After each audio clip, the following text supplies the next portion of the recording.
Hi, I'm Steve. Do you get a little nervous when you have conversations with native English speakers? If so, this video will really help to boost your confidence. Steve, have you started yet? Excuse me. Yes, why? You need to ring your brother and remind him that he's coming here tonight. Okay, fine, no problem. Listen carefully to this conversation between me and my brother Jack.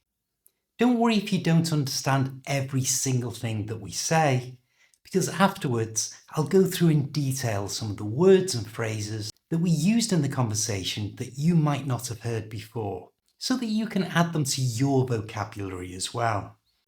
And finally, you'll boost your English speaking confidence by taking part in that conversation yourself. Now let's see if I can remember his number.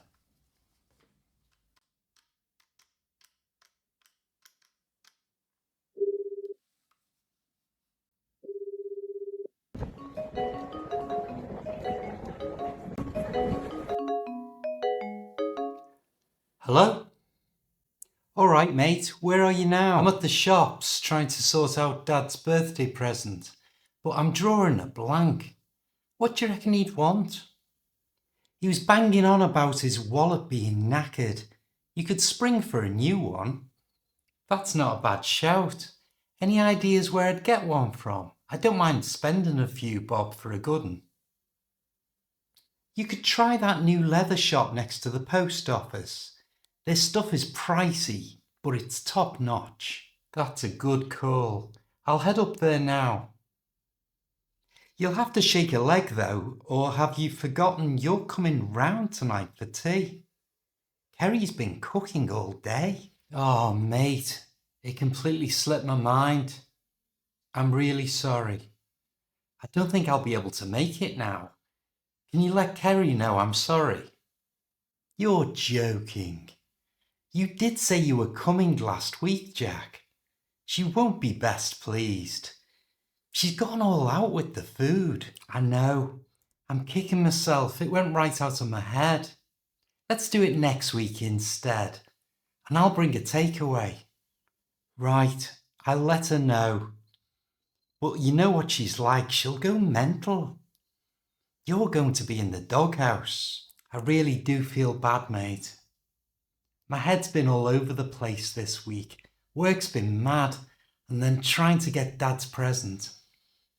Don't be surprised if she gives you the cold shoulder. She's been really looking forward to tonight. Yeah, I get it. I'll be there next week for certain, and we'll have a proper catch-up. What's her favourite takeaway these days? Thai? Indian?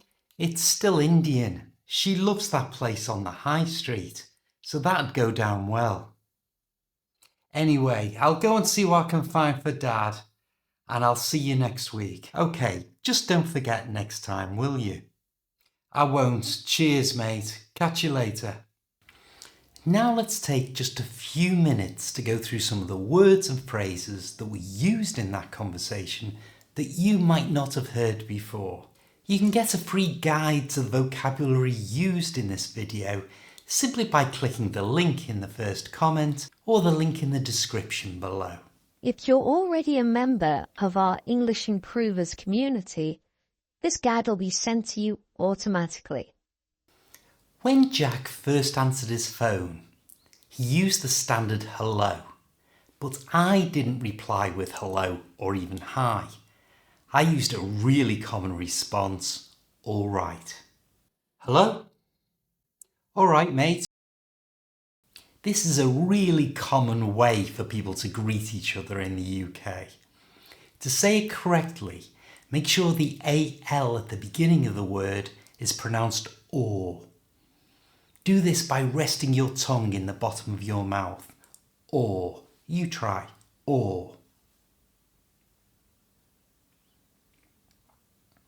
For the second part, make sure you get a good British R sound by pushing your lips forward. All the sound is made with your lips, so it's right. Can you see? Right. Try that. And now together, all right. You try. All right. If you use this the next time you meet an English person, you'll really sound like a native English speaker. Jack was trying to sort his dad's birthday present. And what he meant was he was organising it or taking care of it. It's used like this. Don't worry about the food for the party, I'll sort it. The problem was he was drawing a blank, and this little phrase means he had no idea what to get. He was drawing a blank. To ask me what I thought, Jack said, "What do you reckon he'd want?" Do you reckon? I fancy going out for something to eat. What do you reckon? Notice here how the do and you are pronounced. They come together and form a j sound. So it's not do you reckon, it's just do you reckon. Try that. Do you reckon? And remember, it's just a way of asking, what do you think?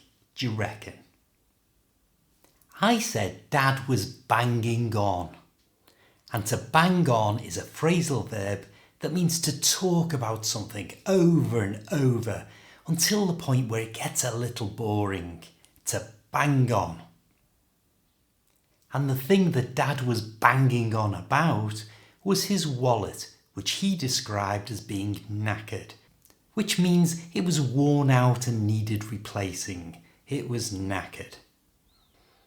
I suggested Jack spring for a new one, and here I used to spring for something simply to mean to buy it, to spring for something. You don't have to spring for the guide to this video because it's free. When my brother heard the suggestion to buy a new wallet, that's not a bad shout.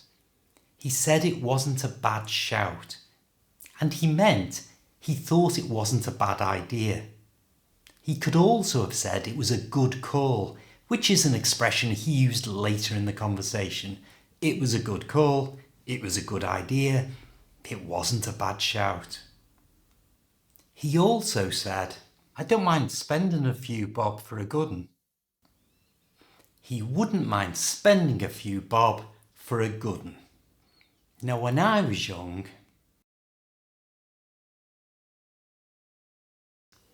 the equivalent of 5 pence was called a bob. And although that coin doesn't exist anymore, some people still use the expression a few bob to mean an amount of money. In this case, probably a few pounds. Also, noticed how he pronounced good one. I don't mind spending a few bob for a good 'un. The one simply became un and was joined together with the good, so good one became good'n. This is really common. Good'n. You try.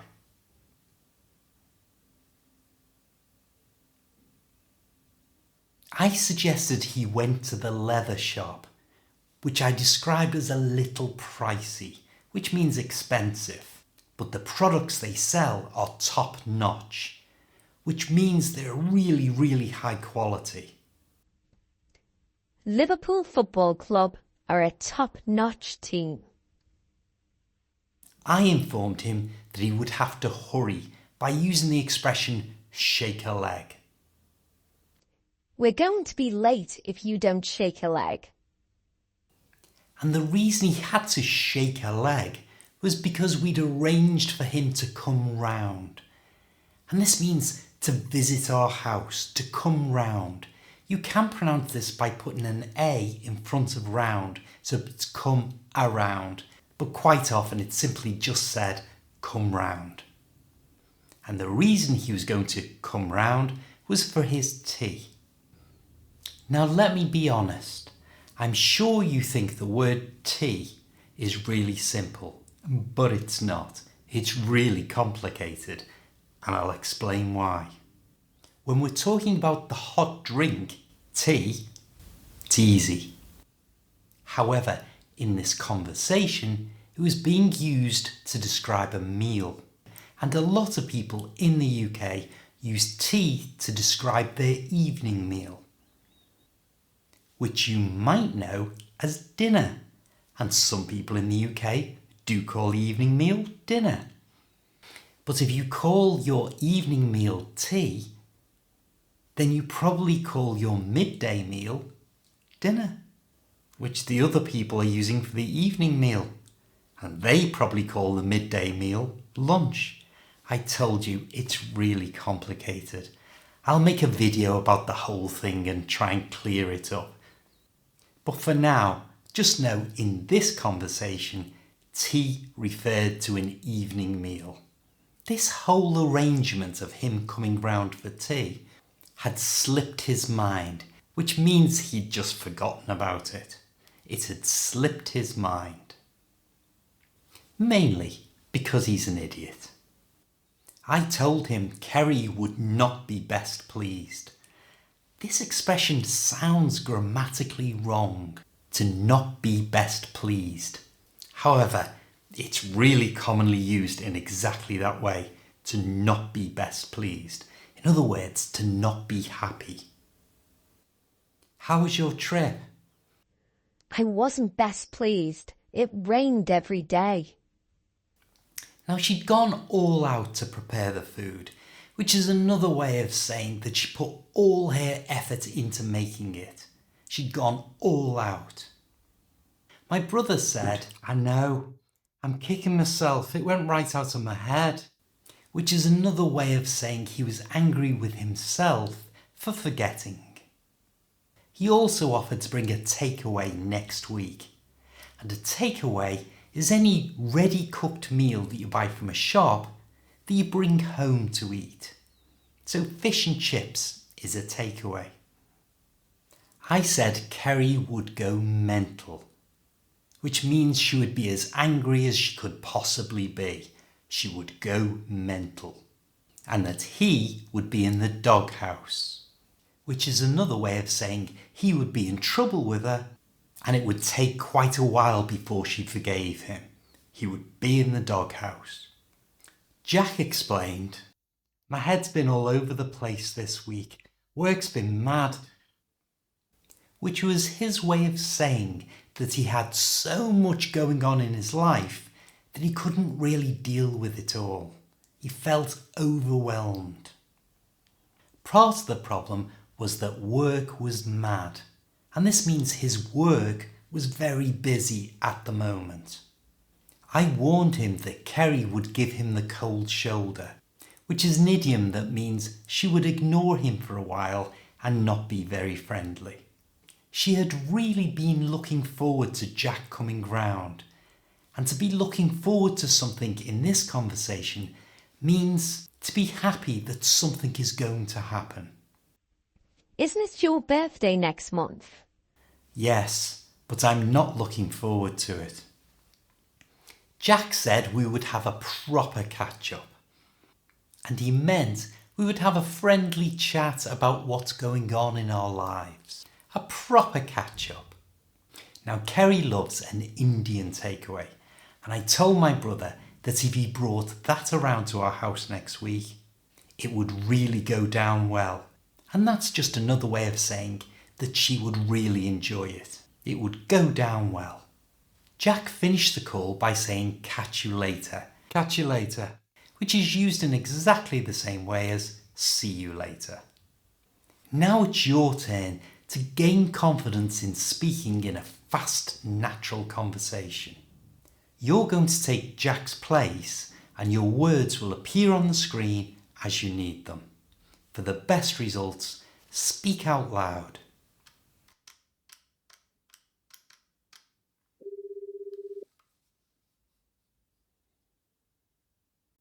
All right, mate, where are you now?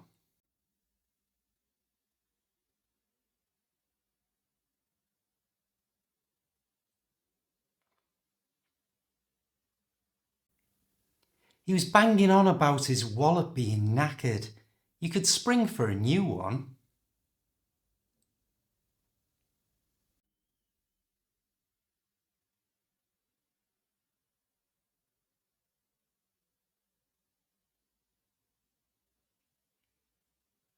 You could try that new leather shop next to the post office. Their stuff is pricey, but it's top notch.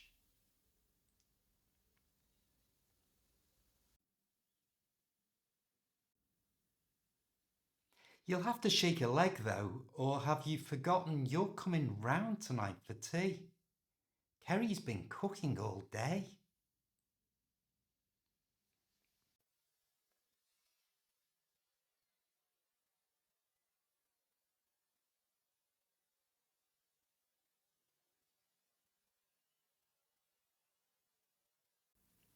You're joking. You did say you were coming last week. She won't be best pleased. She's gone all out with the food.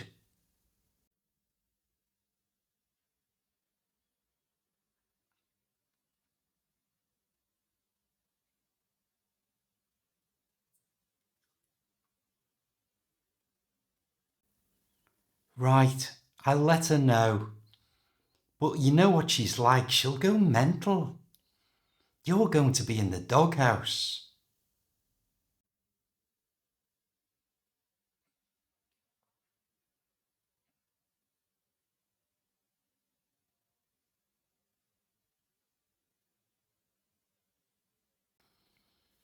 Don't be surprised if she gives you the cold shoulder.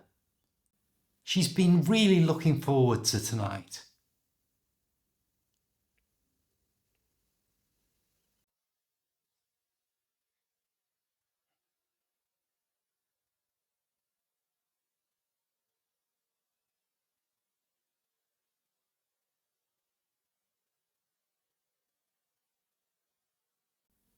It's still Indian. She loves that place on the high street, so that'd go down well.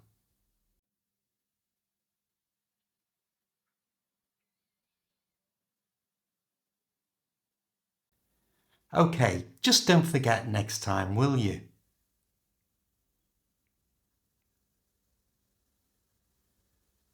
In the conversation, we heard two expressions, top notch, which means best quality, and shake a leg, which means to hurry up.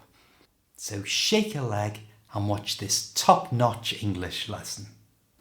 I'll see you next time.